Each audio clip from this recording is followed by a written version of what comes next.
everyone, welcome to Hedgehog Hollow. So today I'm super excited. I've got a fun Christmas tutorial for you, plus lots of savings and a giveaway. So before we begin, be sure to hit that subscribe button, give us a thumbs up, hit join to be part of our member program, and also check out the link to the blog post under this video.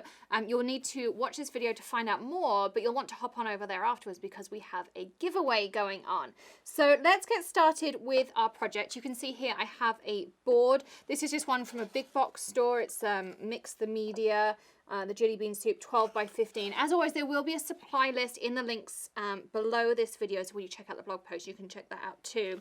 And I have pre-made this beautiful joy in a mason jar. So this is an SVG file from Maker's Gonna Learn. And if you haven't found out before about Maker's Gonna Learn, it's awesome. It's owned by my good friend Tanner Bell. He has thousands of different fonts, which is one of the ones I use here. This is the Holiday Cheer font, and the mason jar is the full regular mason jar minus the leaves layer. I had to write that down to make sure I tell you the right thing. We just added the joy in here and cut it out on our Cricut Maker.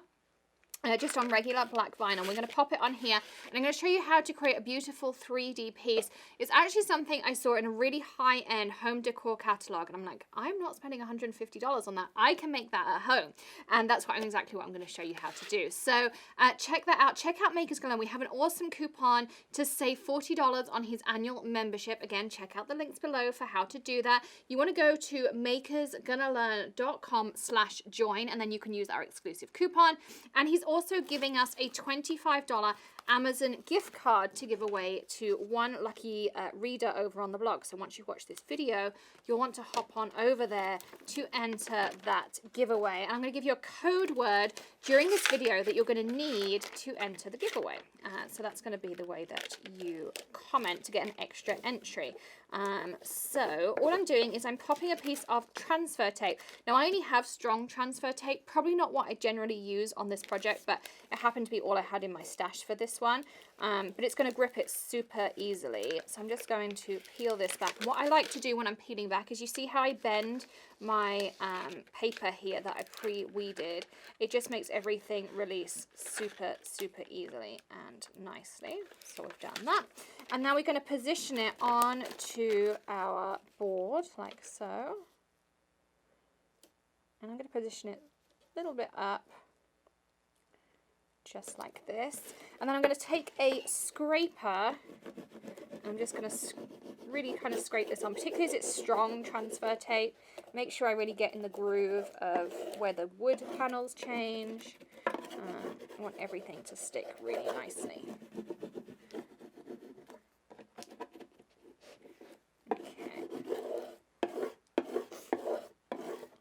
Nice and easy. And now we're going to peel off our transfer tape.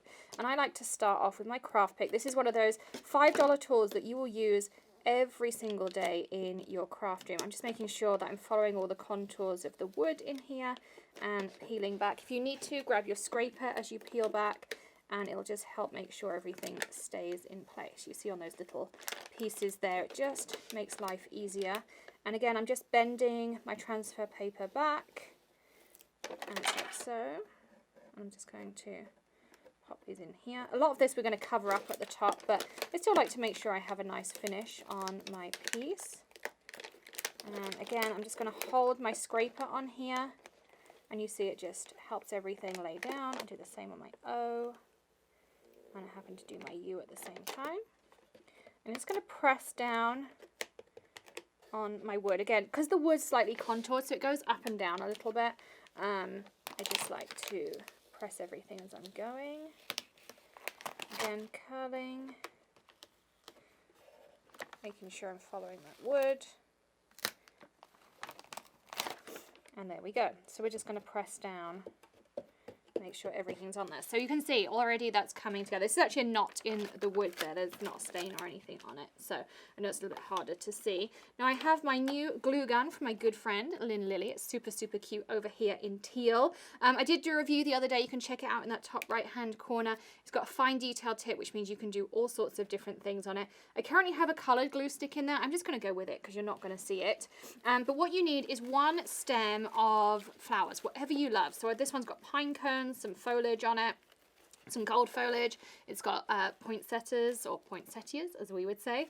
And what I'm going to do first of all is I'm going to take my wire cutters, again super funky wire cutters here, and I'm going to cut below my stem, and I want so maybe like 1/2 inch. So you can see I just have that little bit underneath, and you can see from the side, and I'm going to do that on all of my flowers. So it gives me something to glue to. It also gives me the option of some added dimension. And right now, all of these holiday stems, wherever you go, whatever big box store is your preference, they're all on sale too. So you can get some really pretty ones, and you can go with whatever color scheme you've got. I'm also going to pull off the leaves because that's an important part. So make sure we cut off our pine cones first. Again, just leave myself a little bit of room. Just cutting slightly underneath the join, because I might want to cut some of those joins apart. We'll work that out as we lay out our piece. But there's so many things you can do with these foliage stems. I love making wreaths. We've got some tutorials coming up on those. All sorts of different things. But we're going to use all the different pieces on here. So I'm just pulling my leaves off first of all. And so you can see I've got a nice set of foliage to start off with. So the first thing I'm going to do is I'm just going to start putting down some glue, and I need a new glue stick to help push that one through. So you can see it's blue, but as I say, you're not going to see it afterwards. So I'm just going to put some dabs of glue down, and I'm going to start pressing in my foliage, just like this. So I want to make a little bit of a base layer like this without burning myself. Normally I have little silicone tips I put on my fingers so I don't burn myself, but I forgot to pick them up. So I'm just, you can see I've just got a little bit of like a dome going on. This glue gun is completely cordless, so it's really nice for projects like this. I'm going to hold that down, and we're going to do the same over here. And if you need to, you might need to add extra dabs of glue to hold things in.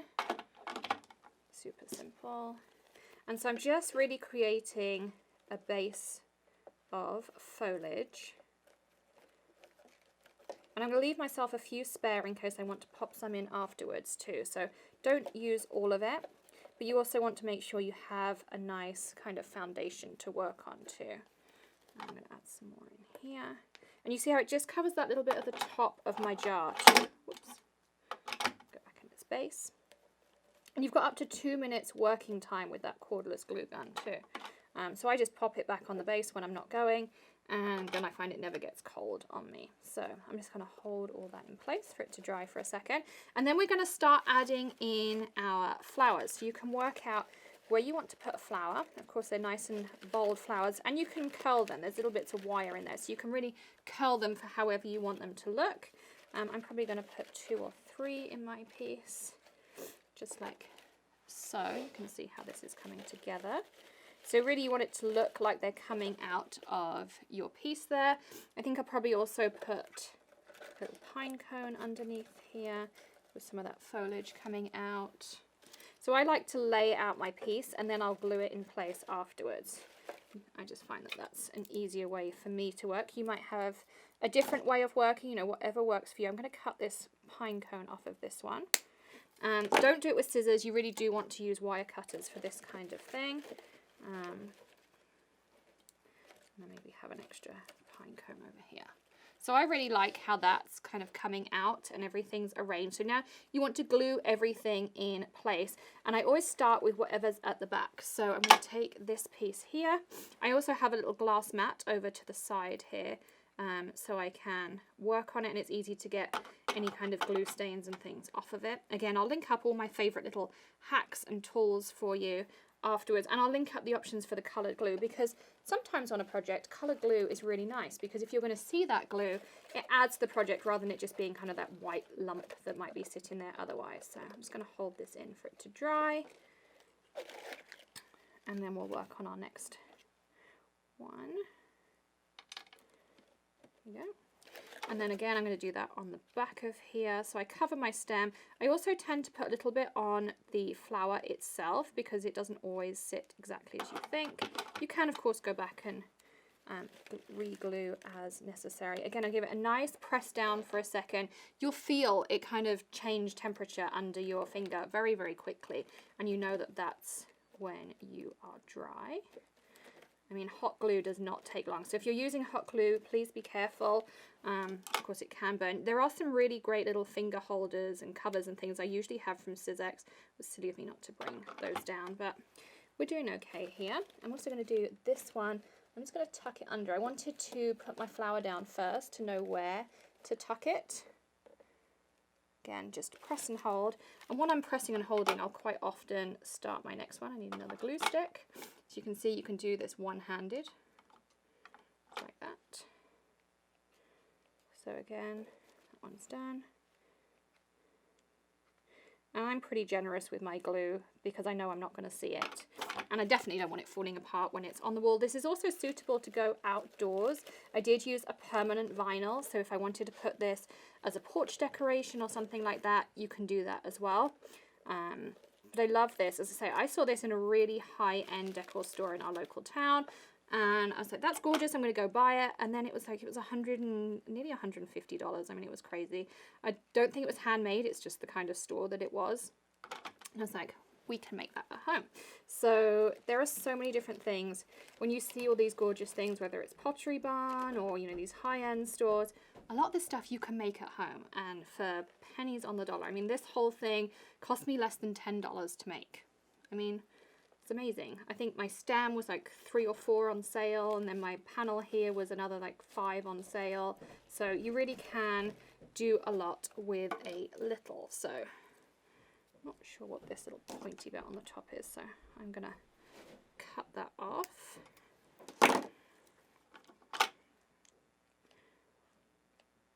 We're nearly done.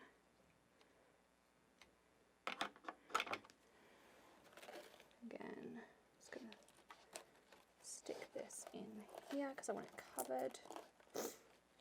Again, press and hold, don't burn yourself. If you need to, grab the end of a scissor, that works really well too. And then we're gonna add this extra one in just for some extra detail. I'm also putting some glue on the side of this pine cone because it doesn't have anything else to grip onto. And I'm going to put it under this leaf so it hides that stem. And then you can choose if you want to add any other foliage or not. So you've still got tons of foliage over here. You might want to add an extra one just down here. Yeah, we'll do that. So again, glue. And I'm just kind of positioning the leaves there like so. And I love the 3D texture that you get with this project as well. So it's not just a flat board or panel that you're putting on your wall. You're really kind of adding something interesting. People are going to see that, they're going to go over and they're going to go, wow, where did you get that for get that piece of decor? And you can say, well, I made it, and you can make one too. You want to sign up for the Makers Gonna Learn annual subscription. There's classes in there that you get thousands of SVG files, fonts. There's summits in there that you get access to as a member, a much better rate than anything else. And we always come and teach at Tanner's summits as well. You've got all sorts of fun things. I'm just putting another glue stick in here.